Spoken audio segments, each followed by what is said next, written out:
Hi hello welcome to stock matrix channel. So ಬನ್ನಿ ನಾವು Nifty ನಾಳೆ ಯಾವ ತರ ಪರ್ಫಾರ್ಮ್ ಮಾಡುತ್ತೆ ಅಂತ ನೋಡೋಣ. ಎನಿವೇ ನಾವು 3-4 ಡೇಸ್ ಇಂದ ವಿಡಿಯೋಸ್ನ ಅಪ್ಲೋಡ್ ಮಾಡೋಕ್ಕಾಗಲಿಲ್ಲ. ಸಮ್ ಟೆಕ್ನಿಕಲ್ ಎರರ್ಸ್ ಇಂದ ಅದು ವಿಡಿಯೋಸ್ ಅಪ್ಲೋಡ್ ಆಗ್ತಿರ್ಲಿಲ್ಲ. ಅದಕ್ಕೆ ಎಲ್ಲರೂ ನಮ್ಮನ್ನ ಕ್ಷಮಿಸಬೇಕು. ಅದಕ್ಕೆ ಎಲ್ಲರಿಗೂ ಕೂಡ ಸಾರಿ. ಇನ್ನು ನೋಡಿ, ನಿಫ್ಟಿ 25,000 ರೆಸಿಸ್ಟೆನ್ಸ್ ಝೋನ್ ನ ಬ್ರೇಕ್ ಆಗಲ್ಲ ಅಂತ ಎಲ್ಲರೂ ವೈಟ್ ಮಾಡ್ತಾ ಇದ್ವಿ. ಸೊ ಅದು ಬ್ರೇಕ್ಔಟ್ ಆಗಿ ಕಂಪ್ಲೀಟ್ ಬುಲ್ ಸೈಡ್ ಗೆ ರ್ಯಾಲಿ ಆಗಿದೆ. ಇವತ್ತು ಕೂಡ on on average 170 point bullish side ಗೆ ರ್ಯಾಲಿ ಆಗಿದೆ. ಇದಕ್ಕೆ ತುಂಬಾ ಕಾರಣಗಳಿದಾವೆ. ಒಂದು ಕಾರಣ ಹೇಳೋದಾದ್ರೆ ಸೆಕ್ಟರ್ಸ್, ನಮ್ಮ ಆಟೋ ಸೆಕ್ಟರ್ಸ್ ಆಗಿರ್ಬೋದು ಅಂಡ್ ಎನರ್ಜಿ ಸೆಕ್ಟರ್ಸ್, ಎರಡೂ ಸೆಕ್ಟರ್ ಕೂಡ ತುಂಬಾ ಬುಲ್ ಸೈಡ್ ಗೆ ರ್ಯಾಲಿ ಆಗ್ತಾ ಇದೆ. ಅದಕ್ಕೆ ರೀಸನ್ಸ್ ನಮ್ಮಲ್ಲಿ ಬಂದಿರುವಂತ GST ಮಾಡಿಫಿಕೇಶನ್ಸ್ ಆಗಿರ್ಬೋದು and US Fed rate cut ಆಗಿರ್ಬೋದು. ಹಂಗ ಅದೇ ತರ ಒಂದು ಸೈಕಾಲಜಿಕಲ್ ರೀಸನ್ ಅಂತ ಹೇಳ್ಬೋದು. 25,000 ಏನಿತ್ತು ನಿಫ್ಟಿಯಲ್ಲಿ, ಅದು ತುಂಬಾ ಕ್ರೂಷಿಯಲ್ ಝೋನ್ ಆಗಿತ್ತು. ಅದು ಈ ಝೋನ್ ಯಾವಾಗ ಬ್ರೇಕ್ಔಟ್ ಆಯ್ತೋ, ಬ್ರೇಕ್ಔಟ್ ಆದ್ಮೇಲೆ ಎಲ್ಲರೂ ಕೂಡ ಸೈಕಾಲಜಿಕಲಿ ನಿಫ್ಟಿ ಇನ್ನ ಬುಲ್ ಆಗುತ್ತೆ ಅಂತ ಬುಲ್ ಸೈಡ್ ಗೆ ಮೂವ್ ಆಗ್ತಾ ಇದಾರೆ. ಅದು ಬುಲ್ ಸೈಡ್ ಗೆ ಮೂವ್ ಆಗ್ಬೇಕಾದ್ರೂ ಕೂಡ ಅಗೇನ್ ಇನ್ನೊಂದು ರೆಸಿಸ್ಟೆನ್ಸ್ ಇದೆ ಇಲ್ಲಿ. ಆ ರೆಸಿಸ್ಟೆನ್ಸ್ 25,200. ಇದು ಏನಾದ್ರೂ ಬ್ರೇಕ್ಔಟ್ ಏನಾದ್ರೂ ಮಾಡಿದ್ರೆ ನಮ್ಮ ನಿಫ್ಟಿ ರ್ಯಾಲಿ ಎಲ್ಲರಿಗೂ ಹೋಗುತ್ತೆ ಅಂದ್ರೆ 25,400 ಕೂಡ ನಿಫ್ಟಿನ ರ್ಯಾಲಿ ಮಾಡುವಂತ ಸಾಧ್ಯತೆಗಳು ಜಾಸ್ತಿ ಇದಾವೆ.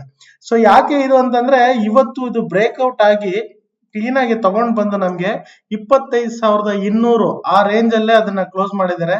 ನಾಳೆ ಇದು ಕೂಡ ಏನಾದ್ರೂ ಬ್ರೇಕ್ಔಟ್ ಏನಾದ್ರೂ ಆದ್ರೆ ಪಾಸಿಟಿವ್ ಸೆಂಟಿಮೆಂಟ್ ಬಂದು ಅಲ್ಲಿಂದ ನಿಫ್ಟಿ 25,500 ಕೂಡ ಹೋಗುವಂತ ಸಾಧ್ಯತೆಗಳಿದಾವೆ. ಆದ್ರೆ ಇಲ್ಲೊಂದು ರೆಸಿಸ್ಟೆನ್ಸ್ ಇದೆ. ಆ ರೆಸಿಸ್ಟೆನ್ಸ್ 25,400 ಒಂದು ರೆಸಿಸ್ಟೆನ್ಸ್ ಇದೆ. ನಾವು ಈ ರೆಸಿಸ್ಟೆನ್ಸ್ ಬ್ರೇಕ್ ಆದಾಗೆಲ್ಲ ಕೂಡ ನಾವು ಒಂದ್ ಸ್ವಲ್ಪ ಬುಲ್ಲಿಶ್ ಸೈಡ್ ಗೆ ರ್ಯಾಲಿನ ನೋಡ್ಬೋದು ನಿಫ್ಟಿಯಲ್ಲಿ.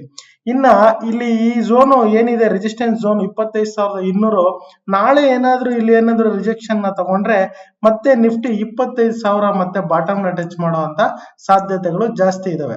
ಸೊ ಎನಿವೇ ಏನಪ್ಪಾ ಅಂತಂದ್ರೆ, ಮಾರ್ಕೆಟ್ ಆಗ್ಲಿ ಗ್ಲೋಬಲ್ ಮಾರ್ಕೆಟ್ಸ್ ಆಗ್ಲಿ ಎಲ್ಲಾ ಮಾರ್ಕೆಟ್ಸ್ ಕೂಡ ಪಾಸಿಟಿವ್ ಮೋಡ್ ಅಲ್ಲೇ ಸೆಂಟಿಮೆಂಟ್ ನ ತೋರಿಸ್ತಾ ಇದೆ. ಹಾಗಾಗಿ ನಿಫ್ಟಿ ಇನ್ನೂ ಕೂಡ ಬುಲ್ ಆಗುವಂತ ಸಾಧ್ಯತೆಗಳು ಜಾಸ್ತಿ ಇದಾವೆ. ಬನ್ನಿ ಈಗ ಸೆನ್ಸೆಕ್ಸ್ ಬ್ಯಾಂಕ್ ನಿಫ್ಟಿ ಯಾವ ತರ ಇದೆ ಅಂತ ಒಂದ್ಸರಿ ನೋಡ್ಕೊಂಡ್ ಬರೋಣ.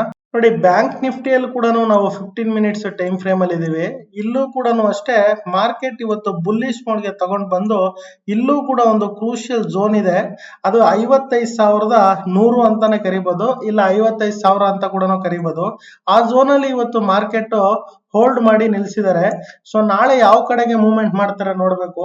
ಇವತ್ತು ಕೂಡ ಬ್ಯಾಂಕ್ ನಿಫ್ಟಿನ 260 ಪಾಯಿಂಟ್ ಬುಲ್ ಮಾಡಿದ್ರೆ ನಾಳೆ ಈ ಝೋನ್ ಏನಾದ್ರೂ ಬ್ರೇಕ್ಔಟ್ ಆದ್ರೆ 55,400 ಕೂಡ ರೀಚ್ ಆಗುವಂತ ಸಾಧ್ಯತೆಗಳು ಜಾಸ್ತಿ ಇದಾವೆ. ಇಫ್ ಇನ್ ಕೇಸ್ ಪಾಸಿಟಿವ್ ಸೆಂಟಿಮೋಡ್ ಪ್ರಕಾರ ನಾಳೆ ಏನಾದ್ರೂ ಬುಲ್ಲಿಶ್ ಏನಾದ್ರೂ ಒಂದು 300-400 ಪಾಯಿಂಟ್ಸ್ ಅಲ್ಲಿ ಏನಾದ್ರೂ ಬುಲ್ಲಿಶ್ ಆದ್ರೆ ಮಾರ್ಕೆಟ್ ಅಲ್ಲಿಂದ ಬುಲ್ ಸೈಡ್ ಗೆ ರ್ಯಾಲಿ ಆಗೋ ಚಾನ್ಸಸ್ ತುಂಬಾ ಇರುತ್ತೆ. ಅದು ಎಲ್ಲಿವರೆಗೂ ರ್ಯಾಲಿ ಆಗುತ್ತೆ ಅಂದ್ರೆ 55,700 ಕೂಡ ಬುಲ್ ಮೋಡ್ಗೆ ರ್ಯಾಲಿ ಆಗುವಂತ ಸಾಧ್ಯತೆಗಳು ತುಂಬಾನೇ ಇದಾವೆ. ಇಲ್ಲ ಅಂತಂದ್ರೆ ನಮ್ಮ ನಿಫ್ಟಿಯಲ್ಲಿ 25,000 ಬಾಟಮ್ಗೆ ಹೆಂಗೆ ರಿವರ್ಸ್ ಆಗಿ ಟಚ್ ಆಗುತ್ತೆ ಅಂತ ಅನ್ಕೊಂಡು ಅದೇ ತರ ಏನಾದ್ರೂ 55,200 ಏನಾದ್ರೂ ಬ್ಯಾಂಕ್ ನಿಫ್ಟಿ ಏನಾದ್ರೂ ರಿಜೆಕ್ಷನ್ ನ ತಗೊಂಡ್ರೆ ಅಲ್ಲಿಂದ ನೀಟಾಗಿ ಅದು ಬಂದು 54,800 ಕೂಡ ಡೌನ್ ಸೈಡ್ ಗೆ ರೀಚ್ ಆಗಿ ಮತ್ತೆ ಅಲ್ಲಿಂದ ಬುಲ್ಲಿಶ್ ಗೆ ರ್ಯಾಲಿ ಆಗುವಂತ ಸಾಧ್ಯತೆಗಳು ಜಾಸ್ತಿ ಇದಾವೆ. ನೋಡಿ, ನಮ್ಗೆ ಇವಾಗಿರುವಂತ ಝೋನ್ ಏನಪ್ಪಾ ಅಂದ್ರೆ 55,100. ಇದು ಏನಂದ್ರೆ ಬ್ಯಾಂಕ್ ನಿಫ್ಟಿಯಲ್ಲಿ ಈಗ ಕ್ರೂಷಿಯಲ್ ಆಗಿ ಇಲ್ಲಿ ಪ್ಲೇ ಮಾಡ್ತಾ ಇದೆ. ಇದು ಯಾವ ಕಡೆಗೆ ಬ್ರೇಕ್ಔಟ್ ಆಗುತ್ತೆ ಅಂತ ನಾವು ನಾಳೆ ಕಾದು ನೋಡ್ಬೇಕಾಗಿದೆ. ಇನ್ನ ಸೆನ್ಸೆಕ್ಸ್ ಅಲ್ಲಿ ಕೂಡ ಅಷ್ಟೇ ನಾವು ಇಲ್ಲಿ ಒಂದು ಝೋನ್ ನ ಅನ್ಕೊಂಡಿದ್ವಿ. ಅದು 82,000 ಜಿಲ್ಲೆಯಲ್ಲಿ ಇಲ್ಲೊಂದು ಝೋನ್ ನ ಇತ್ತು. ಇವತ್ತು ಆ ಝೋನ್ ನ ಕೂಡ ಅದು ಬ್ರೇಕ್ಔಟ್ ಆಗಿ ಅಲ್ಲಿಂದ ನಮ್ಗೆ 82,400 ಕೂಡ ಇವತ್ತು ಮಾರ್ಕೆಟ್ ಮೂವ್ಮೆಂಟ್ ನ ಕೊಟ್ಟಿದೆ. ಸೊ ಈ ಝೋನು ಕೂಡ ನಾಳೆ ಏನಾದ್ರೂ ಇಲ್ಲಿ ಕನ್ಸಿಸ್ಟೆನ್ಸ್ ಆಗಿ ಏನಾದ್ರೂ ಪಾಸಿಟಿವ್ ಸೆಂಟಿಮೆಂಟ್ ಏನಾದ್ರೂ ಬಂದ್ರೆ ಇಲ್ಲೂ ಕೂಡ ಬುಲ್ಲಿಶ್ ಮೋಡ್ಗೆ ಮಾರ್ಕೆಟ್ ನ ತಗೊಳ್ಳೋಗುವಂತ ಸಾಧ್ಯತೆ ಜಾಸ್ತಿ ಇದೆ. ಇದು ಬುಲ್ಲಿಶ್ ಏನಾದ್ರೂ ಆದ್ರೆ 88,800 ಕೂಡ ಸೆನ್ಸೆಕ್ಸ್ ಬುಲ್ ಆಗೋ ಸಾಧ್ಯತೆಗಳು ಜಾಸ್ತಿ ಇದಾವೆ. ಎನಿವೇ ಏನಪ್ಪಾ ಇಲ್ಲಿ ನೋಡ್ಬೇಕಾಗಿರೋದಂದ್ರೆ, ಫೆಡ್ ರೇಟ್ ಆಗಿರ್ಬೋದು, ನಮ್ಮ GST ರೇಟ್ಸ್ ಆಗಿರ್ಬೋದು, ಎಲ್ಲಾ ಕೂಡ ಪಾಸಿಟಿವ್ ಗೆ ಕಂಟ್ರೋಲ್ ತಗೊಂಡಿರೋದ್ರಿಂದ ಮಾರ್ಕೆಟ್ ಎಲ್ಲಾ ಮಾರ್ಕೆಟ್ಸ್, ಈ ಒಂದು ಗ್ಲೋಬಲ್ ಮಾರ್ಕೆಟ್ಸ್ ಆಗಿರ್ಬೋದು, ಫಾರೆಕ್ಸ್ ಕರೆನ್ಸಿ ಮಾರ್ಕೆಟ್ಸ್ ಆಗಿರ್ಬೋದು, ಕ್ಯೂಸ್ ಆಗಿರ್ಬೋದು, ಎಲ್ಲಾ ಕೂಡ ಪಾಸಿಟಿವ್ ಸೆಂಟಿಮೆಂಟ್ ಎಲ್ಲ ಇದೆ. ಹಾಗಾಗಿ ನಿಫ್ಟಿ ಆಗ್ಲಿ ಬ್ಯಾಂಕ್ ನಿಫ್ಟಿ ಆಗ್ಲಿ ಸೆನ್ಸೆಕ್ಸ್ ಆಗ್ಲಿ ಪಾಸಿಟಿವ್ ಗೆ ಮೂವ್ ಆಗುವಂತ ಸಾಧ್ಯತೆಗಳು ಜಾಸ್ತಿನೇ ಕಾಣ್ತಾ ಇದಾವೆ. ಮಾರ್ನಿಂಗ್ ಬರೋವಂಥ ಮಾರ್ನಿಂಗ್ ಮಿನಿಟ್ಸ್ ಅಲ್ಲಿ ಕೂಡ ನಾವು ಡೇಟಾನ ಕಲೆಕ್ಟ್ ಮಾಡಿ ಮಾರ್ಕೆಟ್ ಸೆಂಟಿಮೆಂಟ್ ಯಾವ ಕಡೆಗೆ ನಾಳೆ ಮೂವ್ ಆಗ್ಬೋದು ಅಂತ ನೋಡ್ಕೊಂಡು ನಾಳೆ ಟ್ರೇಡ್ ಮಾಡೋಣ. Anyway thank you. ಸಬ್ಸ್ಕ್ರೈಬ್ ಮಾಡಿ, ಲೈಕ್ ಮಾಡಿ, ಶೇರ್ ಮಾಡಿ.